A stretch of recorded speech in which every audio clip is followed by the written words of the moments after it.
Good morning and welcome back to the lecture series on refugee migration diaspora. So, today we are going to theorize diaspora, home, and identity. We will be understanding home, the meaning of home in the context of diaspora. Like the term diaspora, home in diaspora studies as a concept has evolved in a way which can be called as problematic. So, home as a concept is very discursive, very complex when placed against the backdrop or against the context of diaspora. So, home, when placed against the backdrop of diaspora, is seen as a complex, a multitudinous, and a discursive concept. It can have multiple connotations. The notion of the home now is therefore more fluid when we mention it in the diaspora context than it was, let's say, several decades back. A critic like William Safran, in his 1991 definition of a diasporic community, underlined this concept of diaspora in terms of its connection with the original homeland. However, Safran did not want to categorically differentiate between the concept of home and homeland.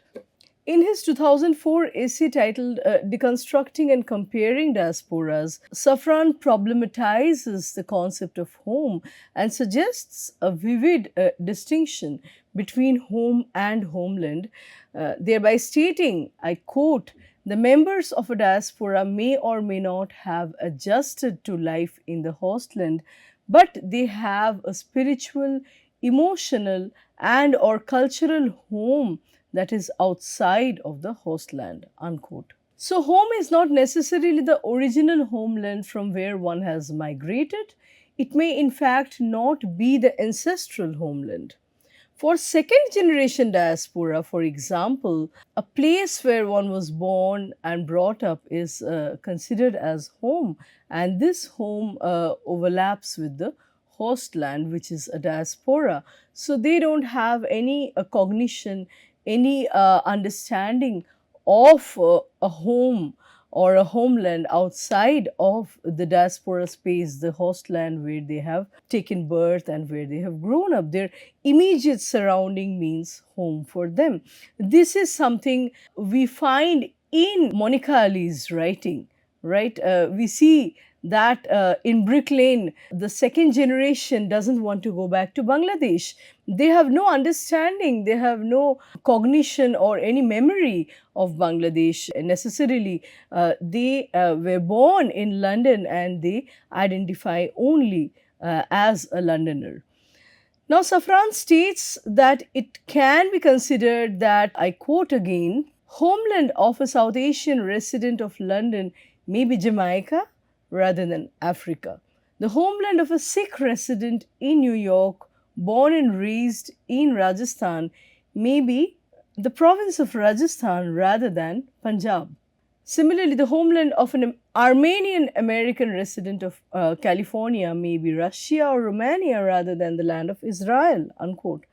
So, Safran here is trying to make a very important point. He is showing us the distinction between home and homeland, which results in multiple changes in the modes and patterns of displacement and in the means of travel, as well as from some other factors such as generation, which mediate the formation of diaspora across the globe, especially in the latter half of the 20th century. So, to put it in a nutshell, home and homeland may be similar, but they are not quite, they sound similar, but they are not quite. So, to put it in a nutshell, home and homeland may sound as similar entities. They are, however, there may be something overlapping between the two. However, they are distinct. They are two different realities. Home, the concept of home is evoked by our immediate circumstances, our immediate location and belonging, whereas homeland could be something that corresponds with memories from the past, memories about a land that we have left behind, a land of our ancestors. Sometimes information or understanding of that land is passed down to us through, popular stories that make their rounds within the families down the generations. So that's how we envision, we kind of piece together the understanding, the memory of a homeland. It sometimes corresponds with or overlaps with very idyllic understanding of our ancestors' place from where we have originally come. So the modern age has created people with multiple roots and multiple, coordinates of belonging, and a large population lives a nomadic life where home plays a significant role in shaping one's nationality, culture, ethnicity, and identity. So, home does not connote only a physical space but a powerful determinant of who we are and where we belong. So, migration, whether by choice or by necessity, often leads people to cross borders and espouse a sense of transnationalism. And by transnational behavior or transnational identity, we are referring to the process of individuals and groups maintaining connections across national borders. So, we also have to understand that national borders in the modern and postmodern times are sometimes rendered as more fluid, not as watertight as the sovereign state would want it to be. And with the coming of MNCs, the multinational companies, people working abroad, people traveling for business and education, the national borders have definitely become more fluid. The transnational connection becomes very important. Transnational contact actually shapes our identity. So, we see that as a result of transnationalism, individuals grapple with feelings of insecurity and ambivalence in their new temporary homes. So, on the one hand, there is this question of opportunity, but on the other hand, people do have to face up to new situations, and sometimes there is insecurity and ambivalence. Displaced immigrants, despite their physical distance from homeland, strive to maintain a connection with their culture and homeland, seeking comfort and familiarity in the face of uncertainty and, in the face of new challenges that they have to embrace in a new land. So, the idea of home, both in its physical form as a place or a homeland in the emotional sense, provide the various determinants of one's identity. The home is not just a physical space but a deeply emotional and symbolic place which becomes synonymous with intimacy, security, familiarity, and identity. So, it offers a sense of belonging, a comforting refuge in the face of the vast anonymity of unfamiliar categories and relations that one faces on a day to day basis. And it also offers a secure haven in an uncertain world. So, home is where we come back at the end of the day, like we say. According to Roger Silverstone, I quote, "Home, of course, needs to be understood in both literal and metaphorical senses. The defense of home is a defense of both the private spaces and intimate social relations and domestic security, the household." So, the home is the household, as well as the defense of the larger symbolic spaces of neighborhood and nation, the collective and the community. So, when we are defining our home, we are defining it in terms of privacy, intimate familial and social relations, as well as positioning that home within larger units. Our immediate microcosm is our neighborhood as a smaller fold, and then our next identification, the next step at the community level is that of the nation. So, home is positioned both in terms of its dynamics within as well as without or outside with respect to the neighborhood, the locality, and further with respect to the nation. So, home identifies an individual's self and identity. It connects both the old and new cultures of a land, and it is synonymous with a place of lived experience while navigating the society, culture, and milieu, as well as it is posited as a place, as a site of desire. Now, scholar Aftar Bra, in Cartographies of Diaspora Contesting Identities, describes homing desire in a different perspective of transgeographical representation. To quote the critic, home is a mythic place of desire in the diasporic imagination. In this sense, it is a place of no return, even if it is possible to visit the geographical territory that is seen as the place of origin.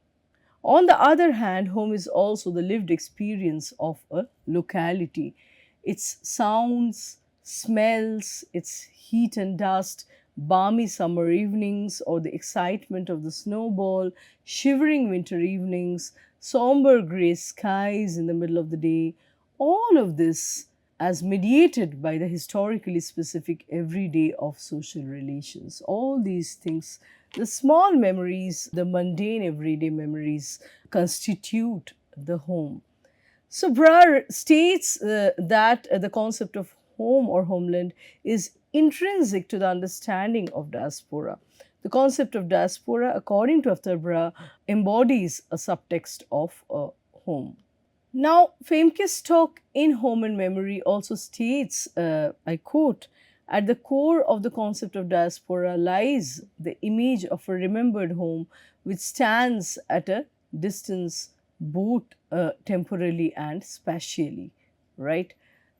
So, when we try to reconstitute that home from a different time space, it is the idyllic home.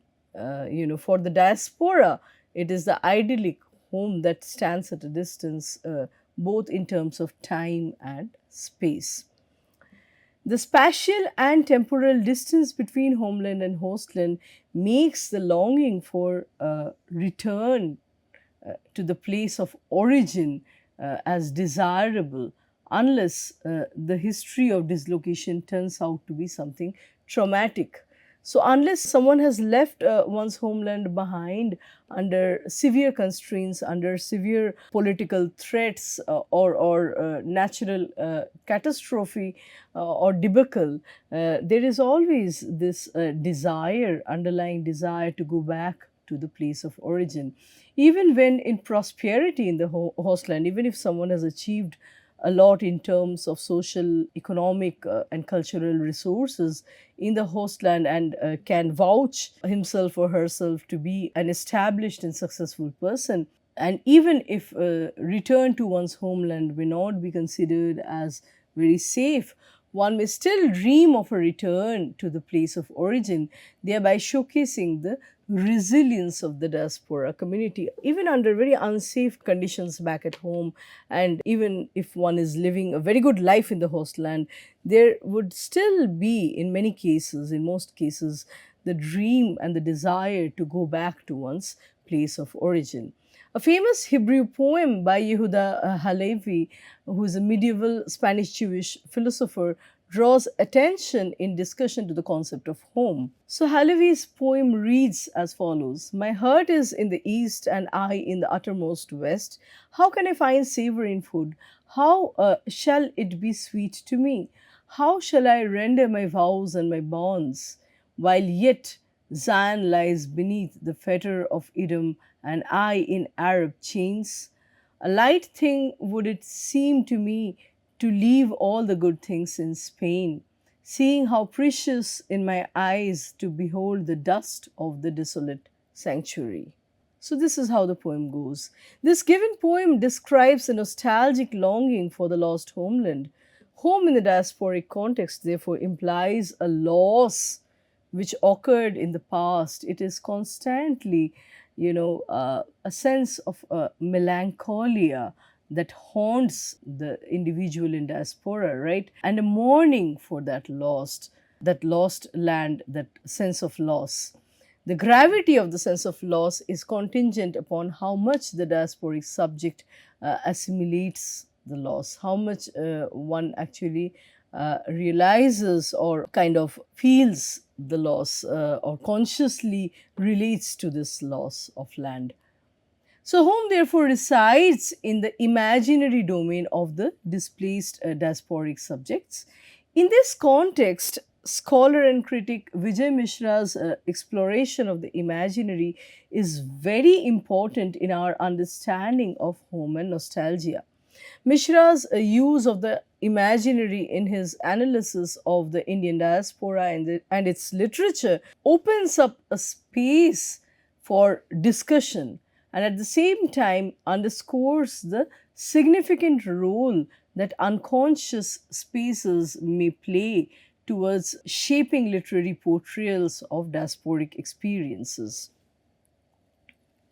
So Vijay Mishra draws a parallel between the diasporic imaginary and Jacques Lacan's concepts of the imaginary, which is linked to the unavoidable residual primary narcissism, which is initially brought into play during the mirror stage, what Lacan calls as the mirror stage, a stage through which the infant starts developing her sense of ego through identifying with her image in the mirror, right?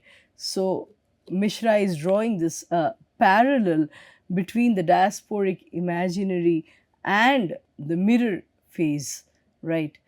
Lacan states that even though the infant comes to evolve a subjectivity of his or her, with time, especially this subjectivity becomes very evident at the symbolic phase or the symbolic stage. However, the primary narcissism that is connected to the mirror phase lives on. It still continues somewhere in our subconscious or in our unconscious, right? So, the Lacanian concept of the imaginary has tremendous implications in a diasporic context. In the diasporic context, the absence of the motherland can indeed be seen to reactivate a play of idealization. So, in the absence of the motherland, what we cling on to is the idealized understanding or memorialization of motherland. So, memorizing the practice of remembering, retelling, narrating, recounting about the motherland becomes something or makes something which is besides the motherland. So, the motherland that exists in our discourse, in our memorization, in our practice of telling and remembering may not be the same as, rather, it is never the same as the actual motherland. So, we have this play of idealization and specular identification with this ever lost symbol of origin. So, motherland, one could safely say, becomes a simulacrum without an original reference in the diaspora. It is like something besides itself, and that's how the diasporic subject wishes it to exist or clings on to it. Drawing on James Clifford's understanding of the term diaspora, which is used to characterize the lives of any group that is living in displacement, Vijay Mishra understands the diasporic imaginary as pertinent to, I quote, any ethnic enclave in a nation state that defines itself consciously, unconsciously, or through self evident or implied political coercion as a group that lives in displacement, unquote. In Mishra's book, The Literature of the Indian Diaspora, theorizing the diasporic imaginary, which is particularly written in context to the Indian diaspora, imaginary is represented as desiring from the original or ancestral homeland, or better still, from an absence, even for those generations who had no first hand experience of migration as they were born in the new land. So, this space of absence, this context of absence, or the situation of absence actually evokes nostalgia which is instrumental in recreating the homeland. And this recreation, this homeland that is more of a psychic recreation, a collective reminiscing act, is almost like a utopia. And one almost knows, even as they are remembering it, celebrating it psychically or through language, one knows that it is so utopian and it is so different from reality that one can hardly, or one can almost never revisit or go back to it. One can never visit it, as it were. So one knows that it is difficult to impossible to go back and visit this utopian space of home. Mishra takes a cue from Slavoj Zizek, who defines the imaginary with regard to the question that one should really pose vis a vis the hysteric. So, not really what is his or her object of desire, but where does he or she desire from, right? So it is not, Zizek is not interested in what we desire, but where are we even getting this desire, this understanding of desire from. So they can be observed multiple references to the place of origin, the homeland, which is an abstract projection of the imaginary. Mishra develops his understanding of the diasporic imaginary through the Freudian conceptualization of an impossible mourning for the Indian motherland. Although Vijay Mishra talks about Indian diaspora specifically, this could be extended and applied for all diasporic communities. The difference between mourning and melancholia, which Freud posited as early as 1917, remains a timeless and relevant topic. We have to understand that mourning and melancholia are not quite one and the same. So, melancholia denotes a condition in the course of which a subject proves incapable of acknowledging or pinpointing the reality, even recognizing the anatomy of the loss. Whereas, in contrast, for the mourner, there is nothing about the loss that is unconscious. So, the mourner has through and through understood or internalized the process of mourning, or the mourner knows what he mourns for. Whereas the melancholic is kind of brooding about something that he or she cannot face up to. It is a kind of anatomy of loss that cannot be really captured in the form of ideation or through language. Freud's view is that melancholia is an unconscious process, therefore, even when the loss is due to a real death or a separation from a loved one. So, in the case of a melancholic subject, the person knows whom he has lost, but not what he has lost in the lost object, right? So, there is a cognizance of what has really happened, the negative thing that has happened, but the implication of that happening is yet to dawn on the person. This informs melancholia.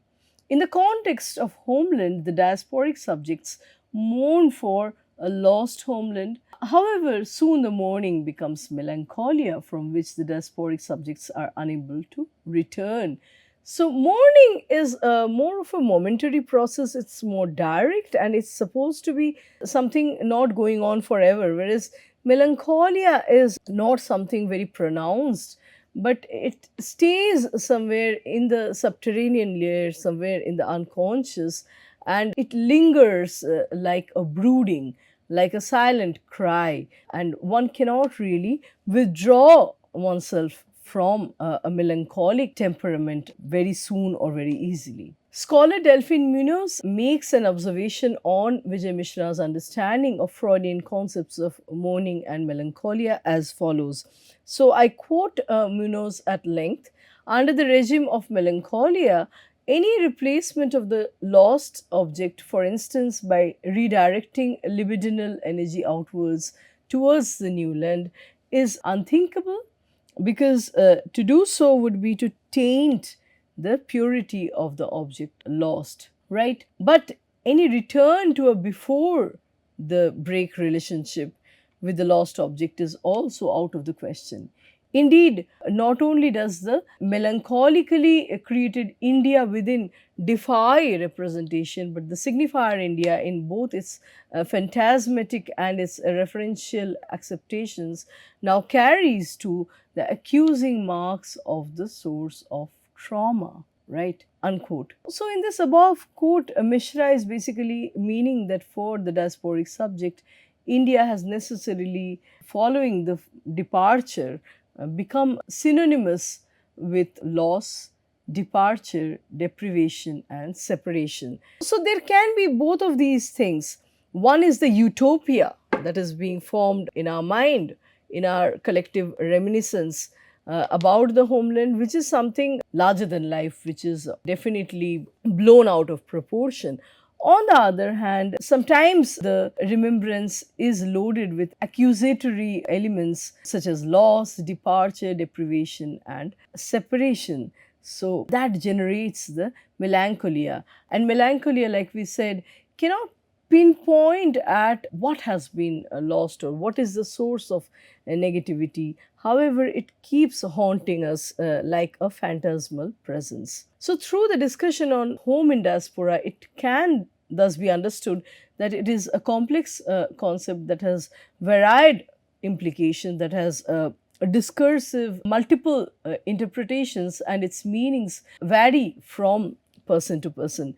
For an eminent writer like Jhumpa Lahiri, who has stayed in the UK, US, and now lives in Italy, home is not a fixed entity. She has declared herself as a global citizen. Diasporans who keep on moving from one hostland to another are called serial diasporas.